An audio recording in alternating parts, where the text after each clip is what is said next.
Hello, good morning all of you. कैसे हो भी सब? ऑडिबल और विजिबल है क्या? एक बार बता दीजिए। एवरीथिंग इज ऑडिबल और विजिबल। सब सुनाई और दिखाई दे रहा है भाई? आ जाइए भी फटाफट। Very good morning all of you. Everything is Audible और विजिबल। सब सुनाई और दिखाई दे रहा है क्या? एक बार कंफर्म कर दीजिए, उसके बाद हम सेशन को स्टार्ट करेंगे भाई। ऑल क्लियर है ममता मैम? चलो, thank you. Very good morning. Good morning. और आप बताओ, पढ़ाई कैसी चल रही है आप लोगों की? पढ़ाई कैसी चल रही है भाई? ठीक चल रही है क्या? सब लोग जवाब दो भाई, पढ़ाई ठीक चल रही है। Very good. चलो, आज अपना जो हम बात कर रहे हैं, एक तरह से कोर्स को बढ़िया से फटाफट करके पीवाई क्यूज के साथ। तो आज अपना सेकंड लेक्चर है इस यूनिट का, फंडामेंटल ऑफ इन्वायरमेंटल साइंस का।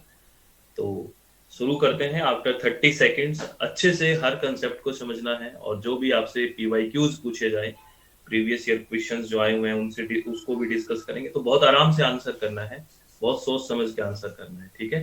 ये ध्यान रखना है।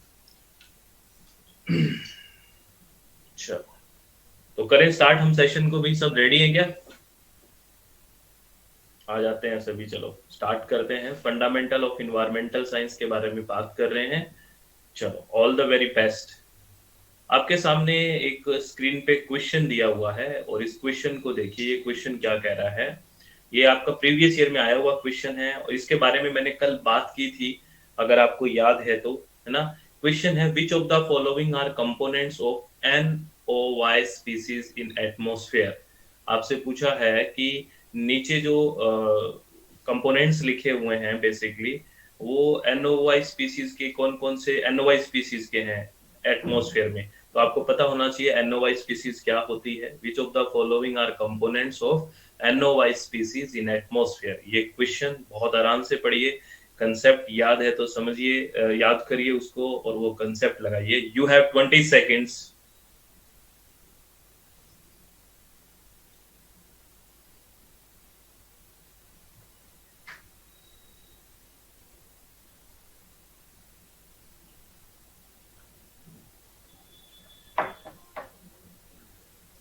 आ जाइए फटाफट भाई। लास्ट 10 सेकेंड्स और है, इस क्वेश्चन के बारे में सोच लीजिए प्लीज।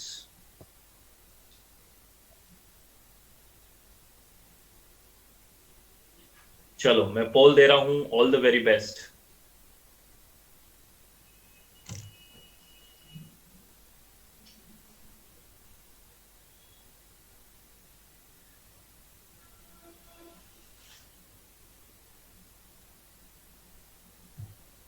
इसका राइट आंसर कौन सा है? Very good. इसका राइट आंसर है फोर्थ, ABCD एंड ई। ये सारे के सारे जो बेसिकली हैं, कंपोनेंट्स हैं, वो NOx स्पीसीज के हैं एटमॉस्फेयर में।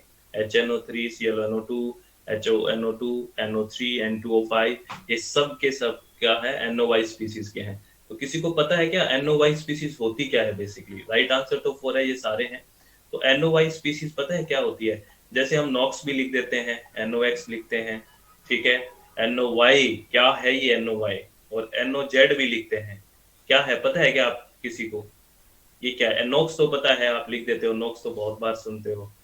NOY का पता है? NOZ का पता है क्या होता है? हाँ या ना बताइए, फिर मैं डिस्कस करता हूँ। कुछ तो बोलो, मुंह तो खोलो, बोलो तो सही। यस और नो? कोई कुछ नहीं बोल रहा। सहम गए सर हम। क्या है ये NOY NOZ में? है ना?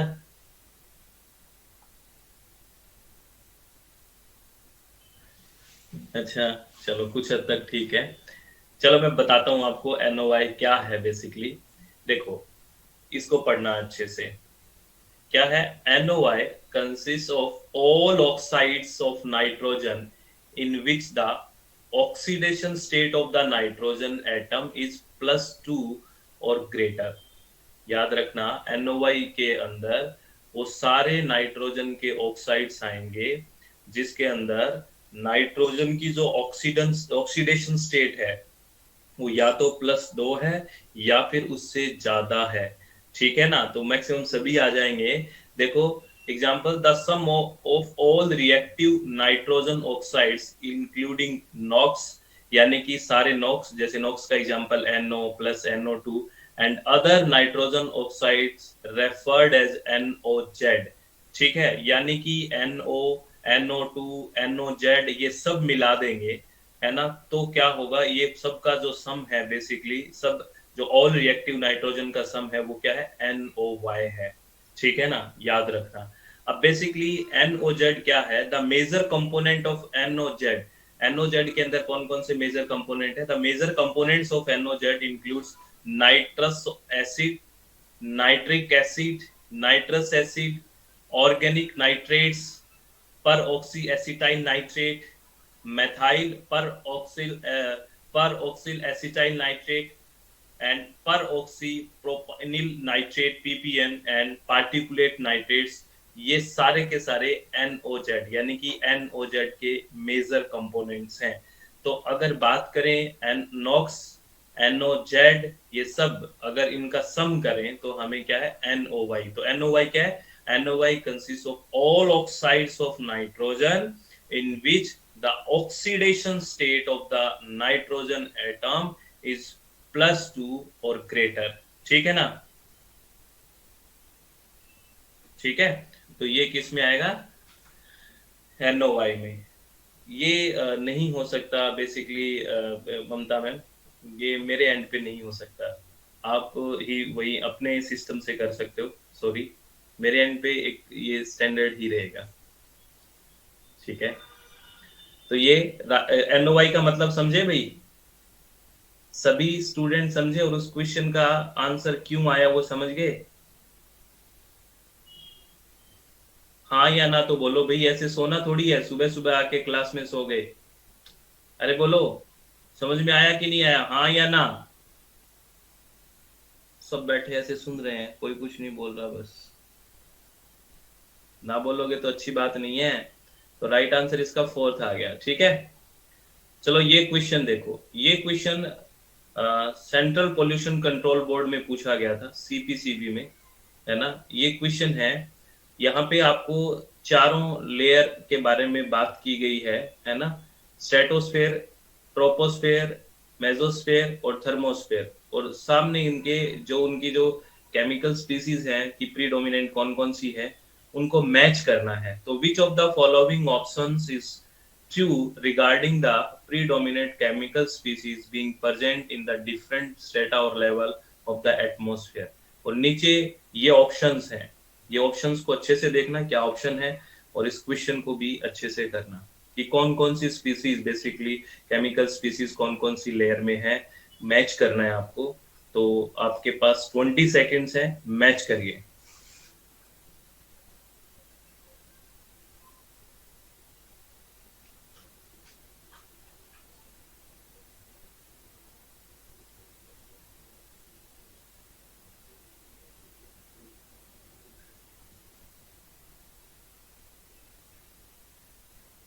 Last 5 seconds.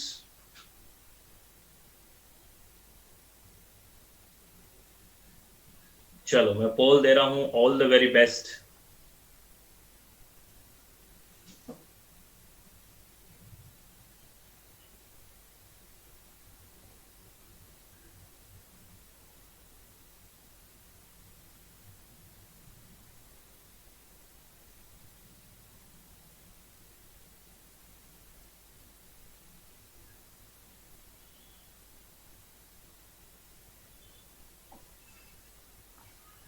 किसी ने भी राइट आंसर नहीं दिया है। इसका राइट आंसर क्या है पता है, इसका राइट आंसर 4 है। 1, 2, 3 और 4 ये सारे के सारे जो बेसिकली ऑप्शंस मैच किया हुआ है, सारे ही करेक्ट है। स्ट्रेटोस्फेयर आपको पता है, ओजोन, ठीक है। ट्रोपोस्फेयर में भी कोई दिक्कत नहीं आई, यहाँ पे दिक्कत आई है। तो मैं आपको बता दूं, आपको यहाँ दिक्कत आई होगी कि थर्मोस्फेयर में ऑक्सीजन O2 कैसे होगा यहाँ पे, क्योंकि है ना। हाँ पहले मेरे को बोल लेने दो ममता मैम, मेरे को पता है आपका कंफ्यूजन जहाँ पे भी था, मैं वहीं बोल रहा हूँ, ठीक है ना। तो अब यहाँ पे आप मैंने इसको पॉइंट आउट भी किया है, देखो, है ना? कि थर्मोस्फेयर में आपको दिख रहा है कि नीचे जो मॉलिक्यूलर है, यानी मॉलिक्यूल है, ऑक्सीजन, है ना? ये कैसे होगा बेसिकली, आपने ये सोच के इसको एलिमिनेट किया होगा। लेकिन मैं आपको बता दूं, एक स्टेटमेंट याद रखना। क्या स्टेटमेंट है, मैंने यहाँ लिख भी दिया है। देखो, थर्मोस्फेयर के बारे में ये बात, और ये नोट ध्यान रखना। Atomic oxygen, atomic nitrogen, and helium are the main components of air in the upper thermosphere. ठीक है? Within the thermosphere and above, gas particles collide so infrequently that gases become somewhat separated based on the typical of chemical elements they contain. Basically आपकी atomic में आ जाता है वो, basically जैसे atomic oxygen, atomic nitrogen, helium में आ जाता है ना, अपर थर्मोस्फेयर में। लेकिन इस नोट को देखो, the composition of the lower thermosphere is primarily N2O2 similar to the lower and middle atmosphere. तो यहाँ पे देखिए, उसमें कहीं मेंशन नहीं किया हुआ है, अगर आप देखोगे क्वेश्चन में, कि वो कौन से थर्मोस्फेयर की बात कर रहा है, वो लोअर की बात कर रहा है या अपर की बात कर रहा है। देखिए यहाँ पे, तो इसलिए इसको करेक्ट माना गया है। इसको सीपीसीबी में भी जो अपनी आंसर की दी उन्होंने, इसको उसने करेक्ट माना कि ये करेक्ट है, क्योंकि यहाँ पे ये देखिए, note the composition of the lower thermosphere is primarily N2 and O2। समझ में आई बात? अब आई बात कुछ समझ में? हम्म, बोलो भाई। चलो, एक बात बताओ, ये और स्टूडेंट सब सो रहे हैं क्या, जो हाँ ना कुछ नहीं बोल रहे? बताओ भाई, सो रहे हो क्या? और जो स्टूडेंट बैठे हैं क्लास में, वो सबको क्या नींद आ रही है क्या, जो कुछ बोल नहीं रहे? इतना कहने के बाद भी नहीं बोलते, खतरनाक बच्चे हैं भाई, क्या खा के बैठे हैं पता नहीं। चलो जी, पता नहीं जी कौन सा, है ना? चलो कोई बात नहीं। अब यहाँ पे हम चार टर्म्स के बारे में बात करेंगे, एनर्जी ट्रांसफर के बारे में बात करेंगे। ये बहुत इंपॉर्टेंट है, और ये आप पीवाईक्यू समझ के करना। बेसिकली ये थ्योरी की बात करेंगे, और या सीधा मैच करना आपसे पूछा जाता है। यहाँ पे चार शब्द दिए गए हैं: कंडक्शन, कन्वेक्शन, रेडिएशन और इवेपोरेशन। इनमें क्या डिफरेंस है और ये क्या होता है बेसिकली? तो सबसे पहले हम बात करते हैं कंडक्शन के बारे में। आपको एक डायग्राम भी दिख रहा है, कंडक्शन कहाँ पे है, देखिए कंडक्शन यहाँ पे दिखा हुआ है, और ये कंडक्शन है। जैसे आपने कभी भगोने में, भगोना, टोपिया, जो भी आप चाय वगैरह बनाते हो अगर, तो आप उसमें उसको गैस पे रखा उसने जला के, ठीक है ना, तो आपने देखा होगा उसका जो जो जिसको हम पकड़ते हैं, डंडी है जो, है ना, भगोना की, वो भी गर्म हो जाती है बेसिकली। तो वो कैसे गर्म हुई? पहले ये आपका जो भगोना है गर्म हुआ इधर से, और इधर यहाँ ये मटेरियल के थ्रू जा रहा है ना, बेसिकली ये गर्म हुआ। तो इस तरह से energy is transferred between two points in a material at different temperature. अगर तो याद रखना, एनर्जी कहाँ से ट्रांसफर हो रही है? Between two points in a material at different temperature. This is called conduction. Conduction more really where the particles are closer together than in gases where particles are further apart। Basically जो conduction कहाँ होता है, basically conduction वहां होता है जहाँ पे particles बहुत पास पास होता है। गैस की तरह नहीं, गैस पे तो पार्टिकल बहुत दूर दूर होते हैं। तो कंडक्शन कहाँ होता है, कहाँ पे ज्यादातर पाया जाता है? जहाँ पे पार्टिकल्स होते हैं वो क्लोजर होते हैं। तो ये जैसे सॉलिड है, तो यहाँ तो सॉलिड के पार्टिकल आपस में बहुत बहुत पास पास है ना। तो यहाँ पे जो ये आया, ये गर्म हो रहा है बेसिकली, ये क्या है? ये कंडक्शन होता है। तो कंडक्शन क्या है? Energy is transferred between two points in a material at different temperature. ठीक है, क्योंकि हाई टेम्परेचर से लो टेम्परेचर की तरफ जाएगा ना। जैसे यहाँ इस टोपिए का, इस भगोने का ज्यादा टेम्परेचर है और यहाँ तक इस डंडे तक जाएगा, तो हाई से लो की तरफ, तो ये भी गर्म होता जाएगा। तो ये दो मटेरियल के बीच, यानी कि टू पॉइंट्स है इन ए मटेरियल, जहाँ पे डिफरेंट डिफरेंट टेम्परेचर के बीच एनर्जी का ट्रांसफर हो रहा है, दैट इज कॉल्ड कंडक्शन। ठीक है, समझ में आई ये बात, कंडक्शन क्या होता है? और बात करें कन्वेक्शन की, कन्वेक्शन क्या है? जिसमें जैसे ये बेसिकली, जैसे ये पानी के अंदर देखिए गर्म होके, आप बताओ मुझे एक बात, आपने अभी तो एक्सपेरिमेंट किया होगा या फिर ऐसे प्रैक्टिकली देखते हो, आपने पानी गर्म किया है तो, और पानी ऊपर गर्म ज्यादा ऊपर रहता है या नीचे? भी पानी है, आपने जैसे रोड वगैरह लगाई, ठीक है ना, तो आपने देखा कि रोड लगाया, थोड़ी देर बाद चेक करेगा पानी, आपने रोड निकाल के चेक करना है, नहीं तो करंट आ जाएगा, है ना। ऊपर आपने अगर रोड से करते हो तो पानी ऊपर गर्म ज्यादा रहता है या नीचे, बताना। पानी ऊपर गर्म ज्यादा आएगा या नीचे? बोलो भाई, बोल जाओ। ऊपर। क्यों ऊपर आएगा? ऊपर तो आना ही है बेसिकली। कारण क्या है? गर्म होगा।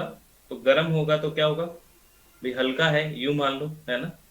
यूं, बस सीधी भाषा में यूं सोच लो, तो ऊपर आ जाएगा वो, और नीचे ठंडा रहेगा। बेसिकली बात है। तो ये कन्वेक्शन होता है। ठीक है ना। तो मैं आपको इसका डिफाइन भी कर देता हूँ। Convection, energy transferred by motion of A fluid, है ना। यानी कि एक फ्लूइड के मोशन से जब एनर्जी ट्रांसफर होती है, दैट इज कॉल्ड कन्वेक्शन। ठीक है ना। जैसे when a fluid such as air or a liquid is heated and then travel away from the source, it carries the thermal energy along this type of heat transfer is called convection. जैसे यहाँ पे है ना, ये convection current है। ये नीचे पानी, देखो यहाँ पे पानी है, ये ठंडा पानी नीचे आ रहा है, जैसे ही गर्म हो रहा है ऊपर जा रहा है, और गर्म होएगा तो क्या होगा? वेपर बन जाएगी, बेसिकली यही होगा। और पानी, कोल्ड पानी नीचे है, जैसे जैसे गर्म होगा, नीचे देखो हमने गर्म लगा रखा है, गर्म कर रहे हैं, और वो जो गर्म होगा तो ऐसे ऊपर जाएगा, और ऊपर जाके ऐसे उड़ेगा पानी। ठीक है, समझे बात? तो ये क्या है? कन्वेक्शन। वहां क्या था? दो पॉइंट है, जब मटेरियल आपस में क्लोज क्लोज है वहां हो रहा था, और ये बेसिकली फ्लूइड में होता है ना। यानी कि energy transferred by motion of A fluid is called convection. ठीक है, समझे क्या भाई? ठीक है, बहुत बढ़िया। और रेडिएशन क्या होता है तो पता ही है। एनर्जी का ट्रांसफर होता है ना, in the form of electromagnetic waves through a vacuum, है ना। सोलर से एनर्जी आती है बेसिकली, है ना, वैक्यूम के थ्रू, इलेक्ट्रोमैग्नेटिक वेव्स के थ्रू आती है एनर्जी। तो वो क्या, एक रेडिएशन है, विकिरण आना, वो तो सीधी सी बात है। तो energy is transferred in the form of electromagnetic waves through a vacuum. ठीक है, यानी कि निर्वात, जहाँ कोई जरूरी नहीं है कि मीडियम हो, वैक्यूम में भी आ जाती है। जैसे सोलर रेडिएशन आती है, बेसिकली वो हो गया रेडिएशन, एनर्जी का transfer in the form of electromagnetic waves. उसके बाद है एवेपोरेशन, है ना। एवेपोरेशन में क्या होता है?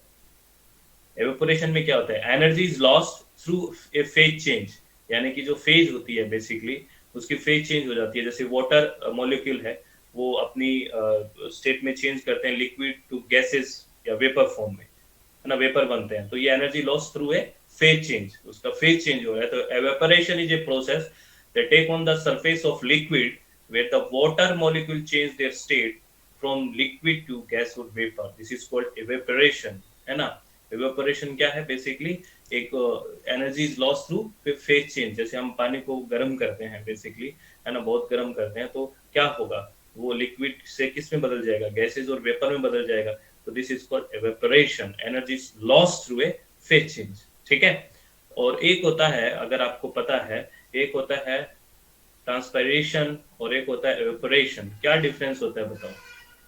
इन दोनों में डिफरेंस बताओ। इनमें स्टेटमेंट से आपसे क्वेश्चन पूछा जा सकता है, ये इंपॉर्टेंट है ना। जैसे दो तीन स्टेटमेंट दे दिया, पूछ लिया व्हाट आर द, या which statement is correct about transpiration, which statement is correct about evaporation, इस तरह का क्वेश्चन आपसे पूछा जा सकता है। तो मैं आपको बता दूं कि जो ट्रांसपिरेशन है इज ए फिजियोलॉजिकल प्रोसेस, है ना। ट्रांसपिरेशन है वो क्या है? एक फिजियोलॉजिकल प्रोसेस है, जबकि एवेपोरेशन है वो एक फिजिकल प्रोसेस है। तो इन दोनों में क्या डिफरेंस है? मैं ये कह रहा हूँ कि जो ट्रांसपिरेशन है वो एक फिजियोलॉजिकल प्रोसेस है, और एवेपोरेशन है वो एक फिजिकल प्रोसेस है। तो बेसिकली फिजिकल्स तो क्या है, फिजियोलॉजिकल में दोनों चीज आती है। फिजिकल और फिजियोलॉजिकल अगर बात करें तो ये बॉडी को ही रेफर कर रहे हैं, कोई भी बॉडी से निकलना, मतलब वेपर के थ्रू। लेकिन फिजिकल मीन्स होता है बॉडी इटसेल्फ, है ना, बॉडी से, है ना, बेसिकली फिजिकल का मतलब। और physiological refer to body functions, physiological body के फंक्शन के थ्रू। तो जो याद रखना, बॉडी के फंक्शन के थ्रू है किसमें? ट्रांसपिरेशन में। और इवेपोरेशन में फिजिकल प्रोसेस। तो अगर बॉडी का प्रोसेस आ गया, सीधी सी बात है, तो प्रोसेस तो लिविंग बीइंग में ही होगा। तो हम कह सकते हैं कि जो ट्रांसपिरेशन है वो अकर ओनली इन लिविंग प्लांट्स, है ना। किसमें होगा? लिविंग प्लांट्स में होगा। और evaporation occur both living and non living body, सब में मिलेगा, लिविंग एंड नॉन लिविंग में। क्योंकि यहाँ पे क्या है, बस प्रोसेस की बात नहीं कर रहे, हम फिजियोलॉजिकल प्रोसेस नहीं कर रहे, फिजिकल प्रोसेस की बात कर रहे हैं। और इसमें अगर ट्रांसपिरेशन की बात करें, it is loss of water from the free surface of cells, यानी कि लिविंग की बात है तो सेल्स की बात होगी। It is loss of water from the free surface of water, यहाँ पे अगर एवेपोरेशन में जो लॉस ऑफ वाटर होगा तो फ्री सरफेस ऑफ वाटर से होगा, और यहाँ पे अगर बात करें तो सरफेस ऑफ सेल से होगा। This process is influenced by both external and internal condition, external और इंटरनल, क्योंकि प्रोसेस है तो बॉडी के अंदर जो फंक्शन है इंटरनल फंक्शन से भी वो क्या होगा, इन्फ्लुएंस होगा। जबकि इवेपोरेशन की बात करें तो सिर्फ एक्सटर्नल कंडीशन से इन्फ्लुएंस होगा। ये तो आप अगर जब लिविंग की बात आ गई तो समझ ही गए होंगे। ट्रांसपिरेशन में it is comparatively slow process, अगर ट्रांसपिरेशन की बात करें ये कंपेरेटिवली बहुत ही स्लो प्रोसेस है। कंपेयर करें तो बेसिकली बहुत स्लो का मतलब मैं कंपेयर कर रहा हूँ एवेपोरेशन से, है ना, और एवेपोरेशन है फास्टर है देन ट्रांसपिरेशन, ये इंपॉर्टेंट है। ठीक है, बहुत इंपॉर्टेंट है, स्टेटमेंट से पूछा जा सकता है, सिंपल क्वेश्चन है बट पूछा जा सकता है। तो ये बात आप लोगों को समझ में आई भाई? समझ में आई? बोलो।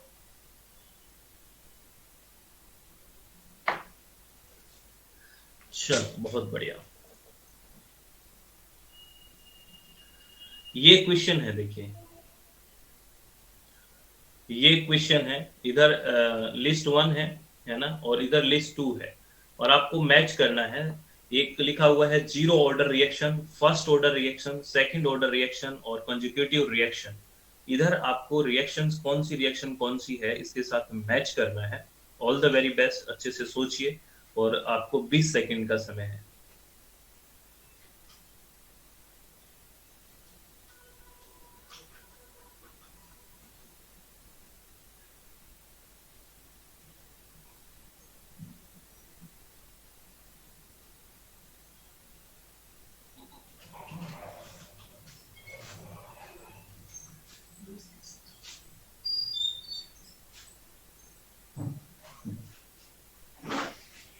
चलो अभी मैं पोल दे रहा हूँ, सोच लिया कि आप लोगों ने? पोल दे दिया जाए भी, कौन सी जीरो ऑर्डर रिएक्शन है, कौन सी फर्स्ट ऑर्डर रिएक्शन है, कौन सा सेकंड ऑर्डर है, कौन सा कॉन्जुगेटिव रिएक्शन है, आपको बताना है। मैं पोल दे रहा हूँ, ऑल द वेरी बेस्ट। ये पोल है, देखते हैं कौन सही करता है।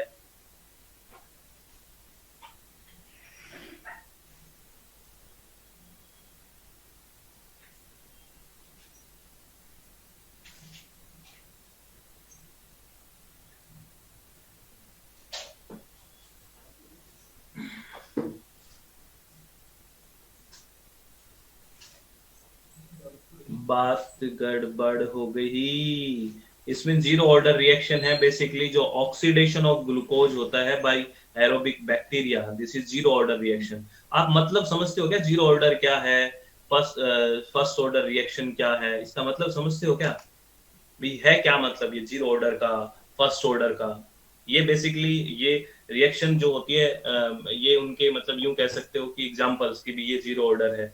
तो oxidation of glucose by anaerobic bacteria zero order reaction, मैं बताऊंगा कि कौन कौन किसको जीरो ऑर्डर कहते हैं, किसको फर्स्ट ऑर्डर, मैं अभी बात करूंगा। लेकिन राइट आंसर कौन सा है इसका? 4 है बेसिकली। और जो फर्स्ट ऑर्डर रिएक्शन है वो कौन सी है? Decomposition of organic matter by bacteria in BOD test, यानी कि बी का हो गया थर्ड।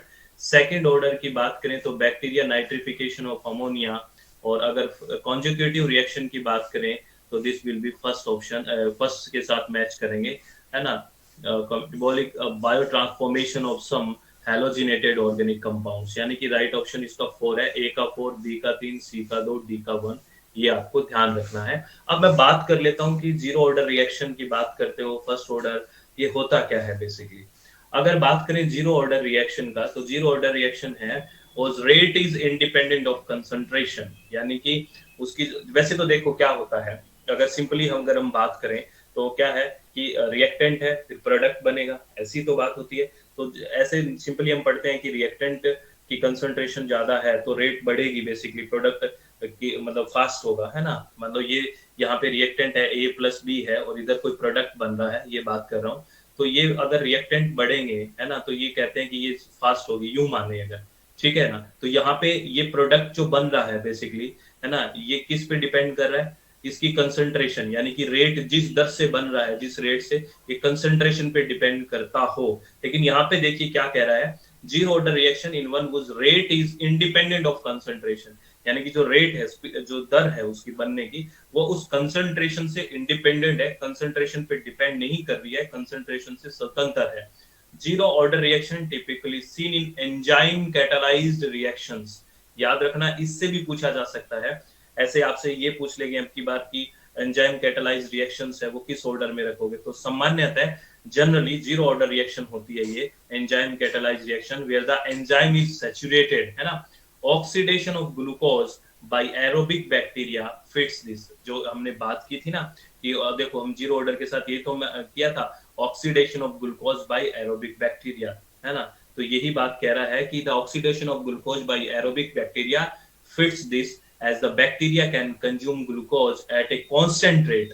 देखो constant rate पे कर रहा है ना बेसिकली, क्योंकि इसमें कोई किसी चीज का क्या नहीं कर रहा है, इंडिपेंडेंट है कंसंट्रेशन से, तो constant rate हो गया, ठीक है ना। तो ये आपको इंपॉर्टेंट है, ये कंसेप्ट है जीरो ऑर्डर का, ठीक है। तो आप जीरो ऑर्डर को और भी एग्जांपल्स देख सकते हैं। कैटालाइज, याद रखना, enzyme catalyse reaction where the enzyme is saturated, ठीक है। और फर्स्ट ऑर्डर रिएक्शन में क्या होगा, is chemical reaction in which the rate of reaction is directly proportional to the concentration of reactants। ये जो हमने बात की कि जैसे जैसे रिएक्टेंट की कंसंट्रेशन बढ़ेगी तो जो प्रोडक्ट बनने की रेट है वो भी बढ़ेगी बेसिकली। तो ये कह रहा है फर्स्ट ऑर्डर में कौन सी होगी, is a chemical reaction in which the rate of reaction is directly proportional to the concentration of reactant.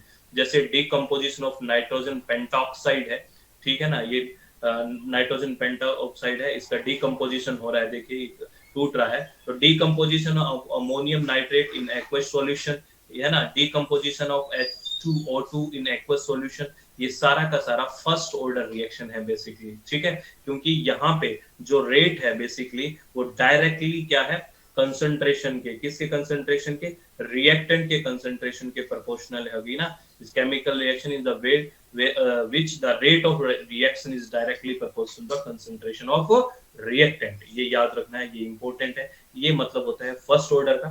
और अगर बात करें सेकंड ऑर्डर रिएक्शन, तो second order reaction is one whose rate is proportional to the square of concentration of one reactant, यानी कि एक reactant के square के बराबर बेसिकली रेट होती है या उसके प्रोपोर्शनल होती है। वहां पे तो क्या होता है, रिएक्टेंट के कंसंट्रेशन के डायरेक्टली प्रोपोर्शनल है फर्स्ट ऑर्डर में। सेकंड ऑर्डर में is one whose rate is proportional to the square of the concentration of one reactant, है ना। second order reaction has a reaction rate that is proportional to the product of the concentration of two reactants। such reaction generally have the form A plus B और product। example है इसका dimerization reaction in which the two smaller molecule is called a monomer combined to form a large molecule, dimer बनाता है ना। जो हम polymer वगैरह की बात करते हैं वहां पे हम बात कर रहे हैं, ठीक है। और एक ऑप्शन उसमें था दैट वाज कॉन्जुगेटिव रिएक्शन। क्या होता है, तो reaction in which the reactor forms a intermediate and the intermediate form the product is one or many subsequent reactions are called conjugative reactions. कहने का मतलब है कि कोई रिएक्टेंट है, मतलब ए और बी, और इन्होंने मान लो है ना एक इंटरमीडिएट सी बनाया और फाइनली फिर इंटरमीडिएट है वो कोई प्रोडक्ट बना रहा है। तो ये इस तरह की जो रिएक्शंस होती है that will be conjugative reactions. तो इसीलिए इसको हमने मैच किया, ये एग्जांपल था कॉन्जुगेटिव का, है ना।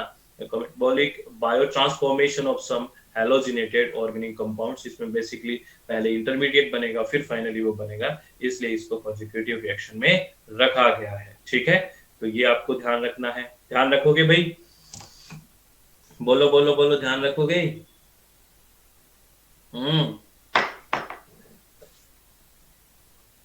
यस और नो,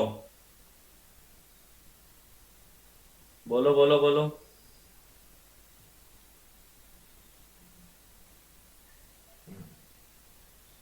रिवीजन से होंगे मैम ये तो, ममता मैम देखो जितना रिवाइज करेंगे चीजें उतना ही होगा, रिवाइज करेंगे थोड़ा कंसेप्ट को समझेंगे।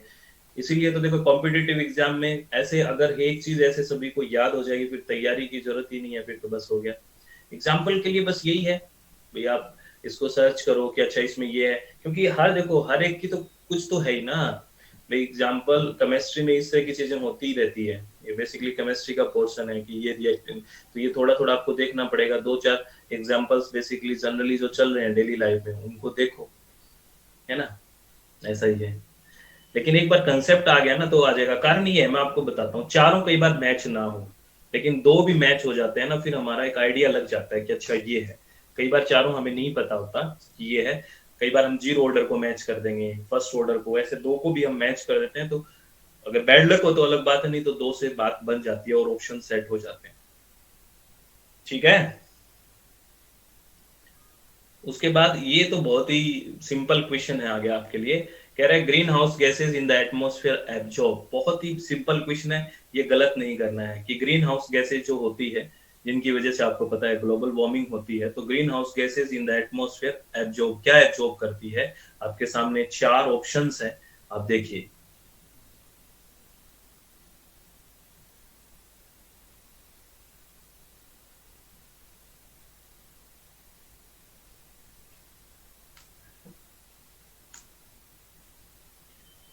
लास्ट 5 सेकेंड्स हो रहे, सोच लीजिए प्लीज।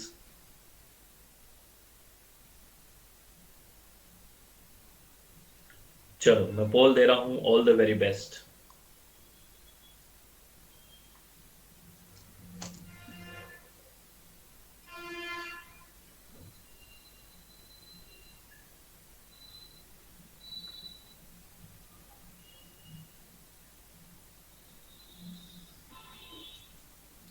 इसका राइट आंसर क्या होगा? फोर होगा। ये तो मेरी एक्सपेक्टेशन नहीं थी कि आप लोग गलत आंसर करोगे, बहुत सिंपल क्वेश्चन था ये तो। बेसिकली ग्रीन हाउस गैसेज जो होती है, जैसे हम बात करें कार्बन डाइऑक्साइड है, मीथेन है, सीएफसी है, ये सब अगर मैं बात करूं, वाटर वेपर है, ये कौन सी क्या जो करते हैं, आपको पता है लॉन्ग रेडिएशंस जो होती है उनको करता है ना। और उसकी वजह से क्या होगा? एटमोस्फेयर क्या होगा? वार्म होगा, ग्लोबल वार्मिंग करता है। तो long wave radiation and warm the atmosphere. और लॉन्ग वेव रेडिएशन कौन सी वाली आपको बताओ, अगर स्पेशली पूछे तो बेसिकली कौन सी करता है? अगर बात करें तो इंफ्रारेड, है ना। इंफ्रारेड को क्या करता है? ये बेसिकली अब्जॉर्ब करता है। और इंफ्रारेड क्या है? लॉन्ग वेव्स है। ठीक है ना, तो याद रखना, a greenhouse gas is called that because it absorb infrared radiation from the sun in the form of heat, है ना। Green house called that because it absorb infrared radiation. कौन सी, अगर डायरेक्ट रेडिएशन पूछ ले कौन सी करता है, तो इंफ्रारेड रेडिएशन करता है ये। ठीक है। और इंफ्रारेड रेडिएशन होती है वो बेसिकली क्या है? लॉन्ग वेव्स होती है वेवलेंथ के। तो अगर क्लासिफिकेशन देखें हम इलेक्ट्रोमैग्नेटिक स्पेक्ट्रम पे, तो radiation in the electromagnetic spectrum is categorised by wavelength. Short wavelength radiation कौन सी होती है? जैसे गामा रेज है, एक्स रेज है, अल्ट्रावायलेट है। ये बेसिकली क्या है? इनमें शॉर्ट वेवलेंथ होती है तो हाई एनर्जी होती है, इनको एब्जॉर्ब नहीं करता है ना। और ये बहुत ही डेंजरस होती है। लेकिन लॉन्गर वेवलेंथ रेडिएशन होती है, जैसे रेडियो वेव्स है, माइक्रोवेव्स है, इंफ्रारेड है, ये लेस हार्मफुल होती है क्योंकि इसमें एनर्जी थोड़ी कम होती है बेसिकली। और हम बात करें ग्रीन हाउस गैसेस, वो कौन सी को एब्जॉर्ब करता है, किसकी वजह से ग्लोबल वार्मिंग या एटमोस्फेयर वार्म होता है? That is infrared. और इंफ्रारेड क्या है? लॉन्ग वेव्स है ना, ये याद रखना है। तो इसीलिए हमने फोर्थ ऑप्शन को राइट किया, long waves radiation and warm the atmosphere. अगर थर्ड ऑप्शन में देखो, लॉन्ग वेव्स तो दे रखा है, लेकिन ये कह रहा है कूल्स द एटमोस्फेयर। कूल थोड़ी करता है, वार्म करता है ना। अल्ट्रावायलेट तो को नहीं एब्जॉर्ब करता है, डायरेक्ट सोलर रेडिएशन को नहीं करता, कौन सी? लॉन्ग वेव्स को। ठीक है, डायरेक्ट सोलर रेडिएशन तो सब आ गया, शॉर्ट लॉन्ग सब आ गया। समझ में आई बात है? बोलो।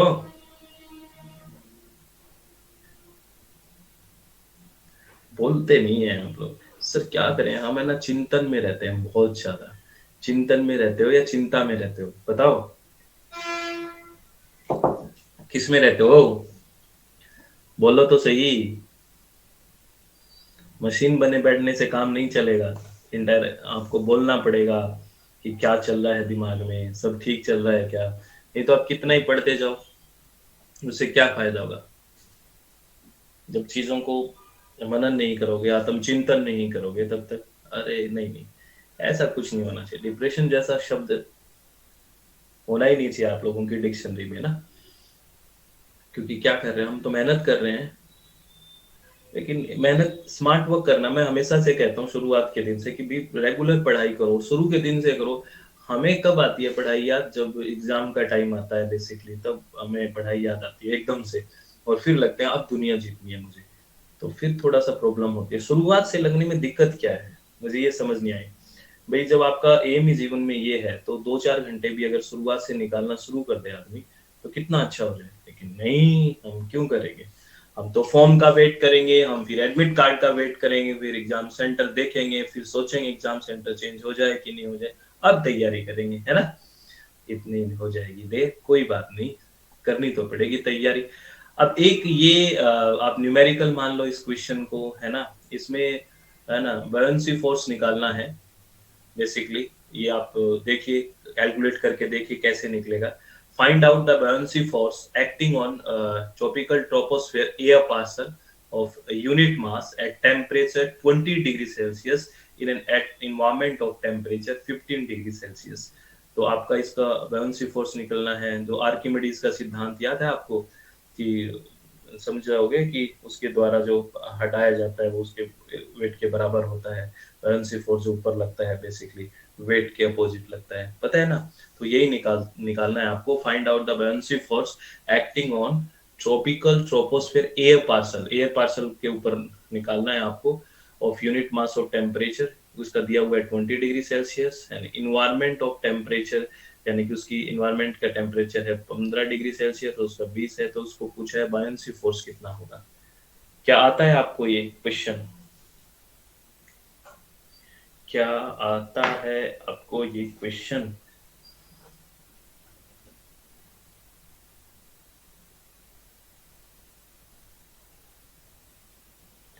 20 सेकेंड दे रहा हूं।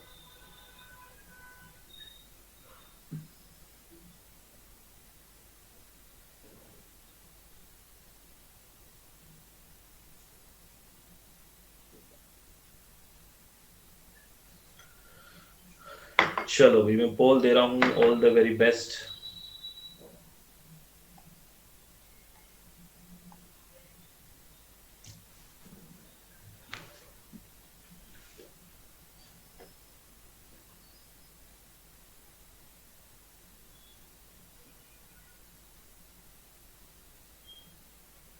वेरी गुड, एक स्टूडेंट ने सही किया है। आपने तुक्का मारा था या इसको निकाला है। ये right answer P Y Q है 0.17 मीटर पर सेकंड स्क्वायर। वेरी गुड, बहुत बढ़िया। इसको कैसे निकालना है, क्या फॉर्मूला है, इसके बारे में हम बात करते हैं। राइट आंसर तो ये हो जाएगा, ठीक है। देखो थोड़ा सा एक चीज देख लो, ये बायोन्सी फोर्स है ना, बेसिकली यूनिट एरिया पे एफ बाई एम से हम इसको डिनोट करते हैं, है ना। तो इसकी यूनिट निकालना, आप यूनिट निकालोगे force equal to mass into acceleration होता है ना। एफ बाई एम है तो ये इसके नीचे भी एम आ गया तो कट गया ये, है ना। तो क्या हो गया ए क्या है, एक्सीलरेशन जिसको त्वरण बोलते हैं। एक्सीलरेशन क्या होता है, वेलोसिटी अपॉन टाइम। और वेलोसिटी क्या होती है, अगर इसको कहें तो डिस्टेंस अपॉन टाइम। और एक टाइम ये हो गया, तो क्या हो गया, डिस्टेंस हो गया मीटर में, टाइम सेकंड में, तो दो है, एक दो, तो मीटर पर सेकंड स्क्वायर। यूनिट तो ये आएगी, ठीक है। ये सीधा सा सीधा है। तो इसमें ये दो ऑप्शन है, ये थर्ड और फोर्थ तो कट ही गए बिल्कुल भी, क्योंकि यहाँ पे किलोमीटर पर सेकंड स्क्वायर लिख रखा है, आएगा मीटर पर सेकंड स्क्वायर में, ठीक है। तो राइट आंसर इन दोनों में से आना था। अब तो ये आ गया मीटर पर सेकंड स्क्वायर, यूनिट तो ये निकल गया, ठीक है। अब बेसिकली मैं आपको फॉर्मूला बता देता हूँ कैसे पुट करना है, याद रखना है फॉर्मूला, एग्जाम में ऐसा क्वेश्चन फिर से पूछा जा सकता है।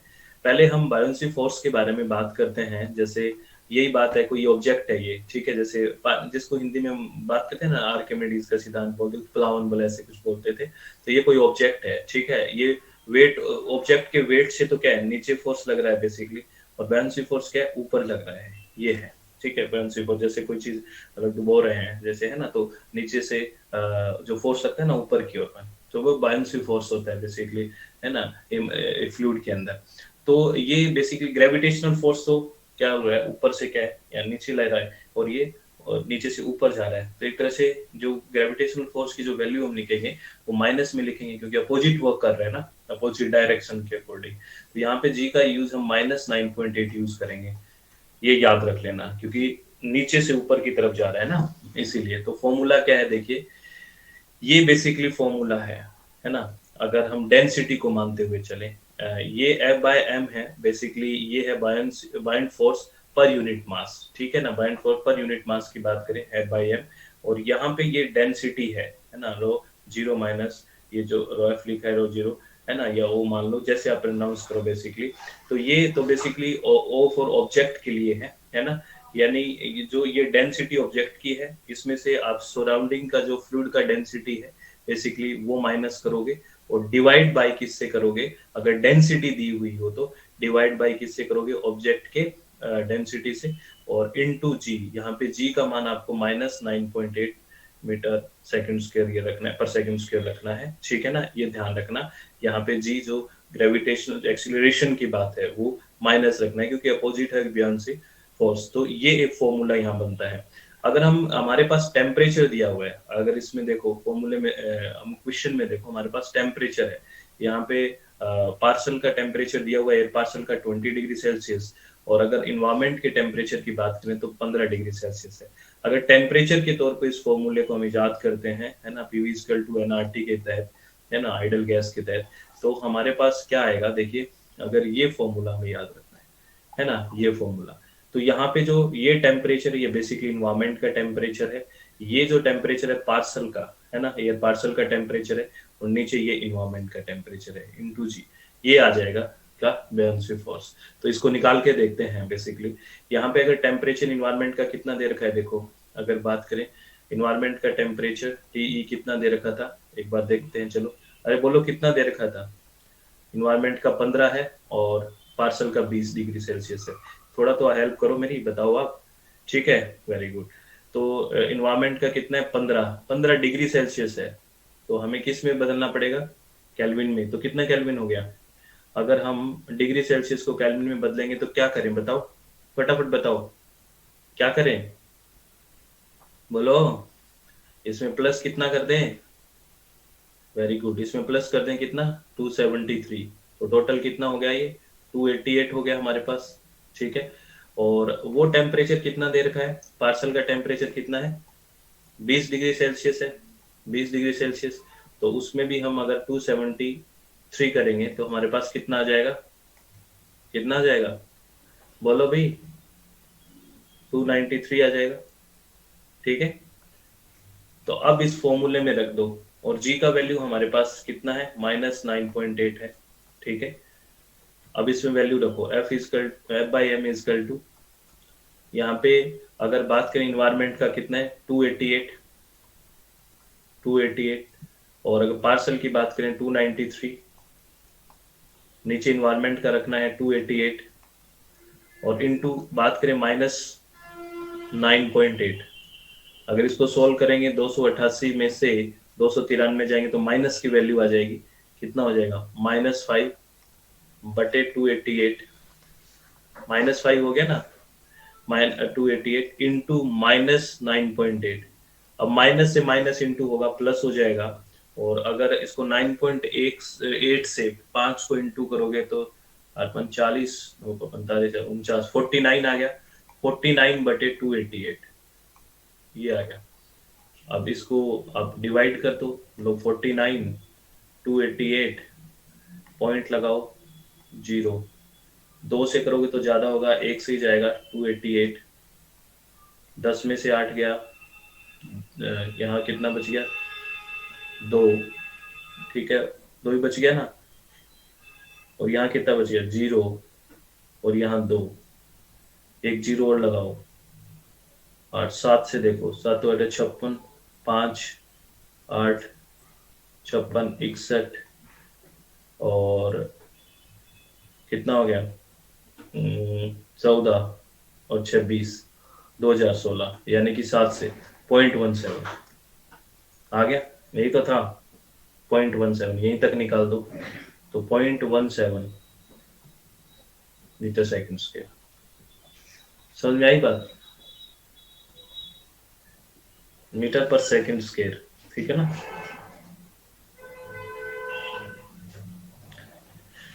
चलो बहुत बढ़िया, ये याद रखना इंपॉर्टेंट है, ठीक है, प्लीज याद रखना ये। उसके बाद फर्स्ट लॉ ऑफ थर्मोडायनेमिक्स के बारे में पूछ लेते हैं, क्या कहते हैं, मैं सिंपल सिंपल बात करूं यहाँ पे।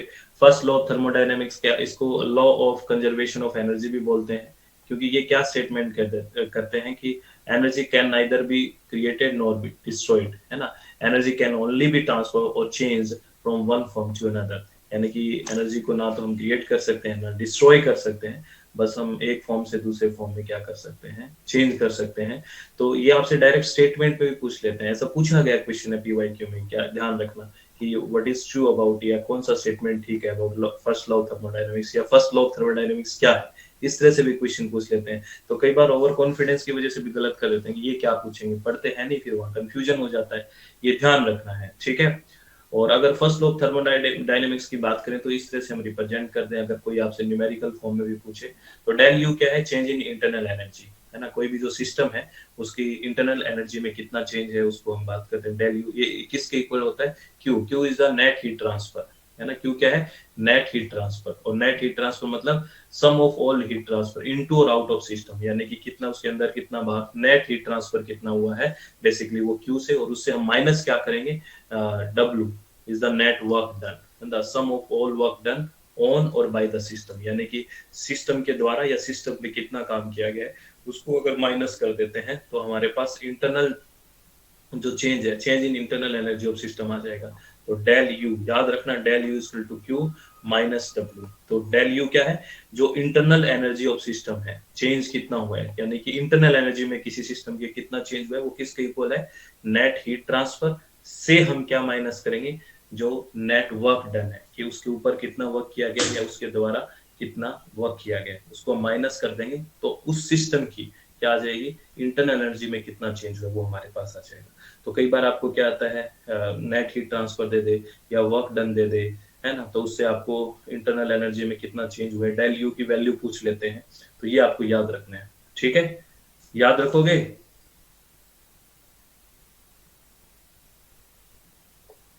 बोलो भाई, ठीक है। और सेकंड आप बताओ, सेकंड लॉ क्या कहता है थर्मोडायनेमिक्स का, सेकंड लॉ, ये स्टेटमेंट्स याद रखने वेरी वेरी इंपॉर्टेंट है।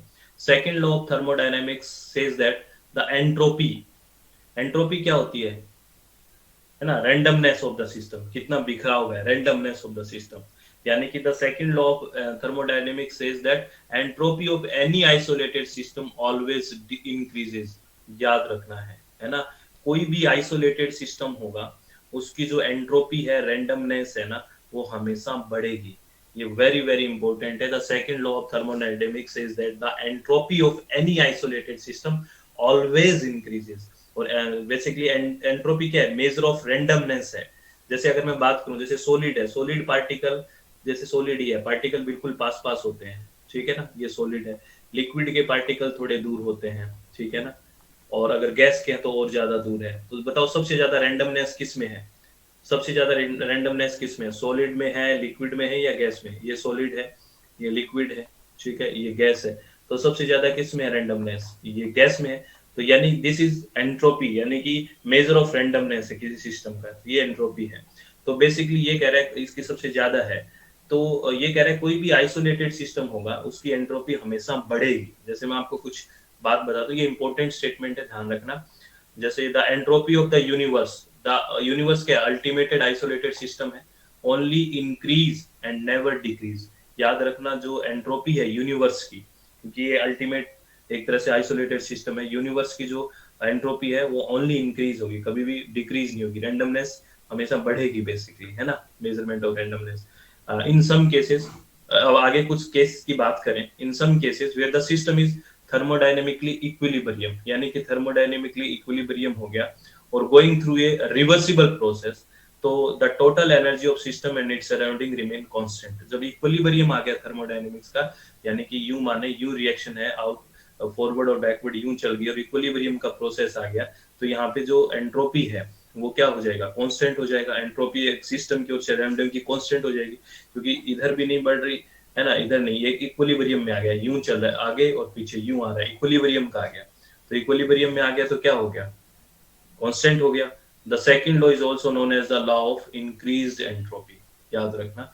Mathematically the second law thermodynamics के अगर रिप्रेजेंट करें तो कैसे करते हैं, ऐसे करते हैं, ये डेल एस क्या है यहाँ पे, चेंज इन द एंट्रोपी, और यूनिवर्स ग्रेटर देन जीरो, देखो हमेशा जीरो इंक्रीज मोड में है, तो डेल एस है ना, यूनिवर्स की क्या है, greater than zero, always increase रहेंगे, ठीक है।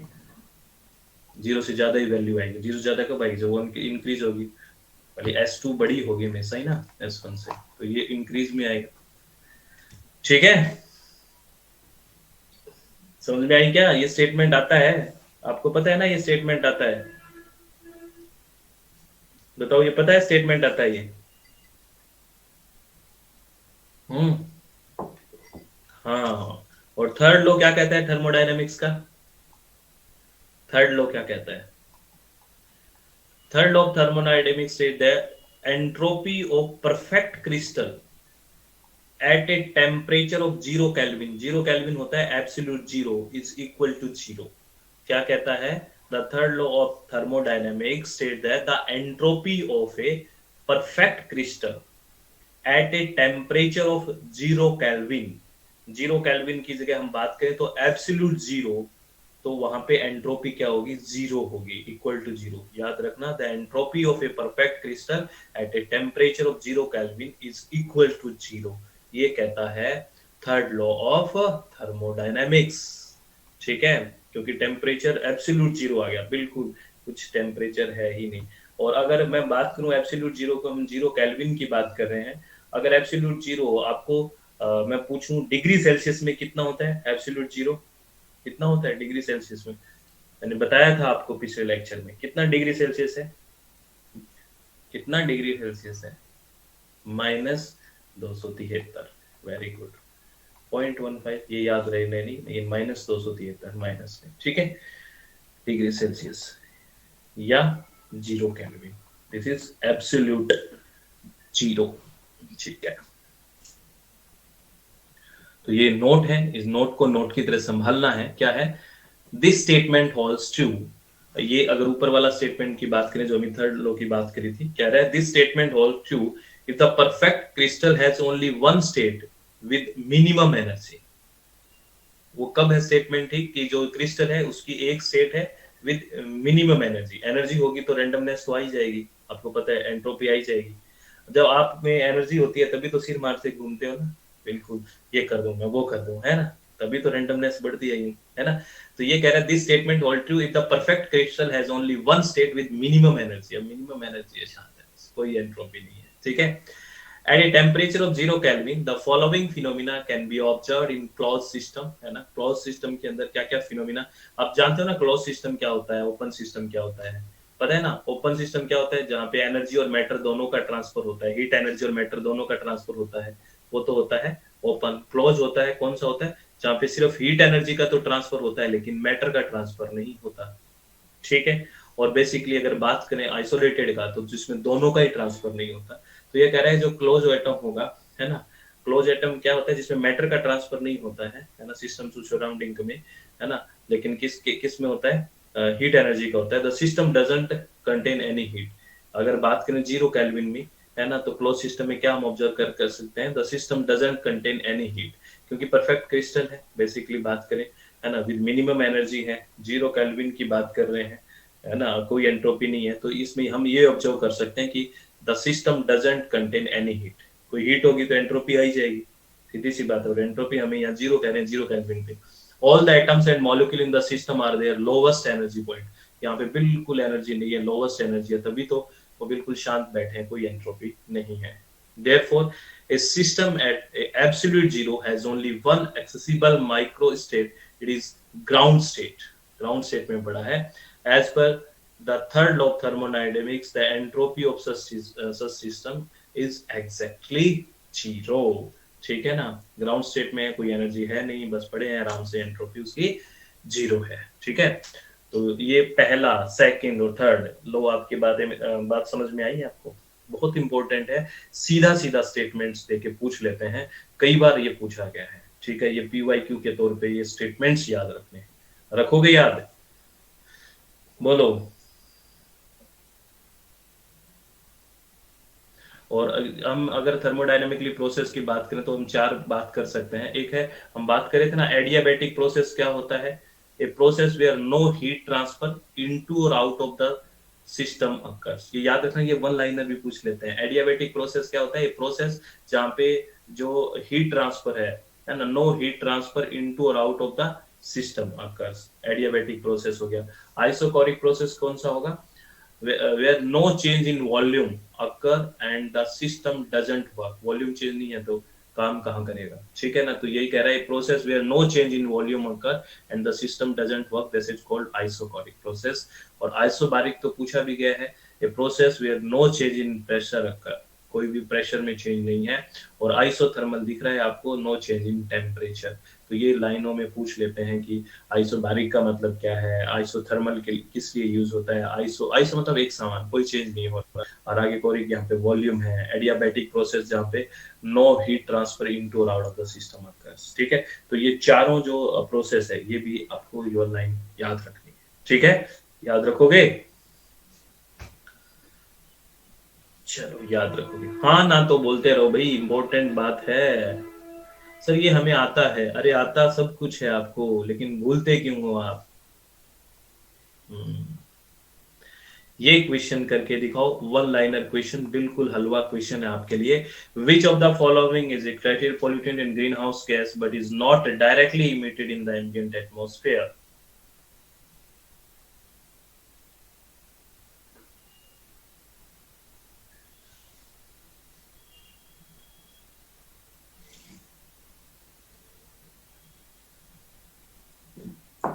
चलो पोल दे रहा हूं.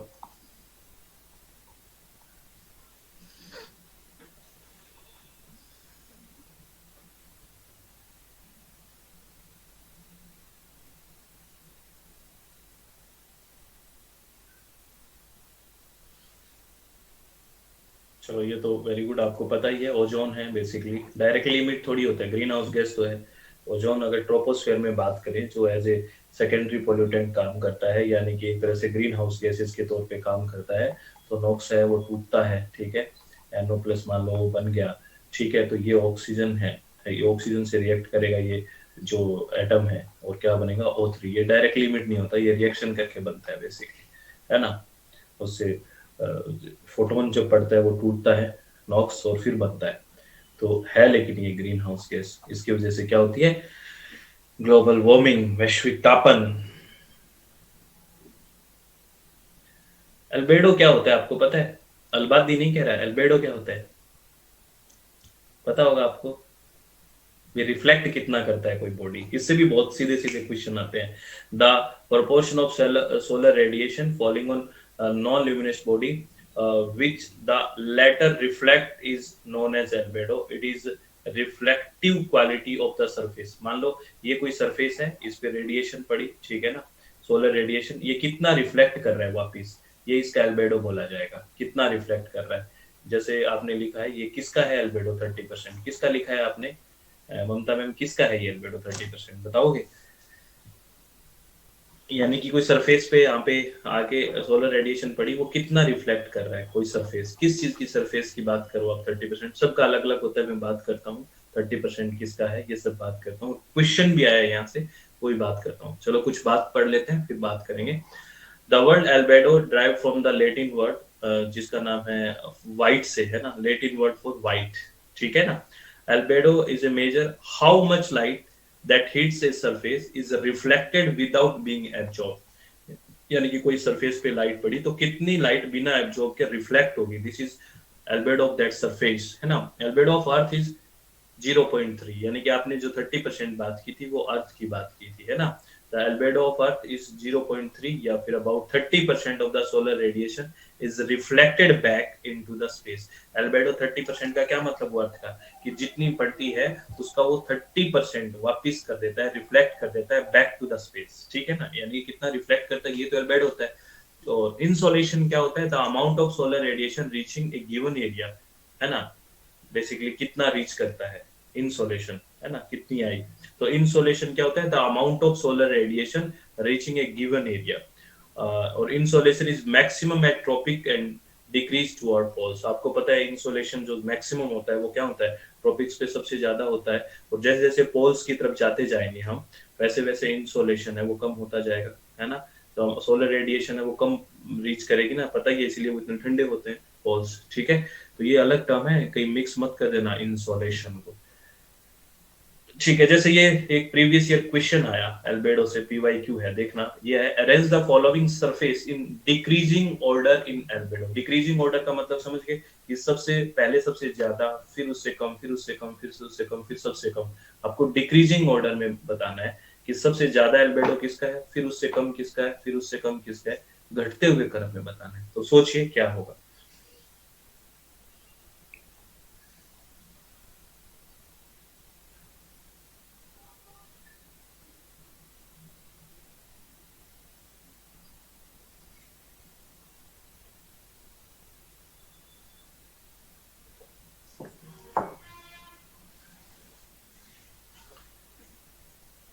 चलो मैं पोल दे रहा हूं, ऑल द वेरी बेस्ट।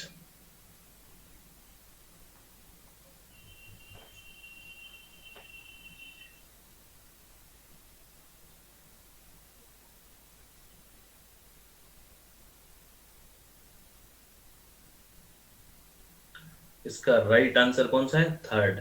कौन सा है? वेरी गुड, इसका राइट आंसर है थर्ड। ठीक है ना, यानी कि सबसे ज्यादा एल्बेडो किसका है यहाँ पे? फ्रेश स्नो का। सबसे ज्यादा एल्बेडो है फ्रेश स्नो का, सबसे ज्यादा फ्रेश स्नो, यानी कि मैक्सिमम रिफ्लेक्शन करेगा, रिफ्लेक्ट कर देगा। तो सबसे ज्यादा है फ्रेश स्नो का। अगर उसके बाद है ओल्ड स्नो, ठीक है, चलो बी आ गया। उसके बाद है अपने की बात करें सैंड, ठीक है। उसके बाद अगर बात करें बात होगी वेट अर्थ के बारे में, और इनमें सबसे कम है फॉरेस्ट का। तो ये आ गया। अब किसका कितना परसेंट होता है वो भी मैं एक बार बता देता हूँ, इंपॉर्टेंट क्वेश्चन है ना।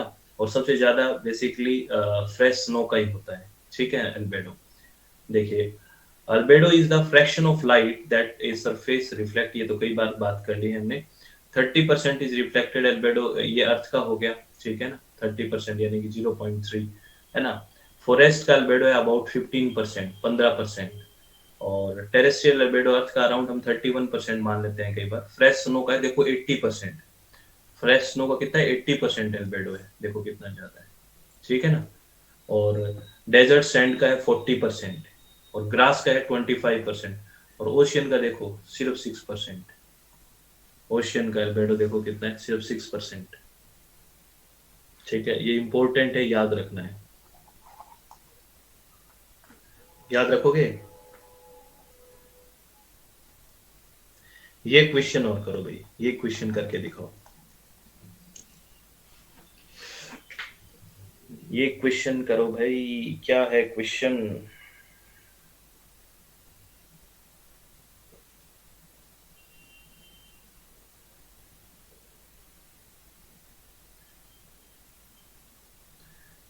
चलो मैं पोल दे रहा हूं इस क्वेश्चन का।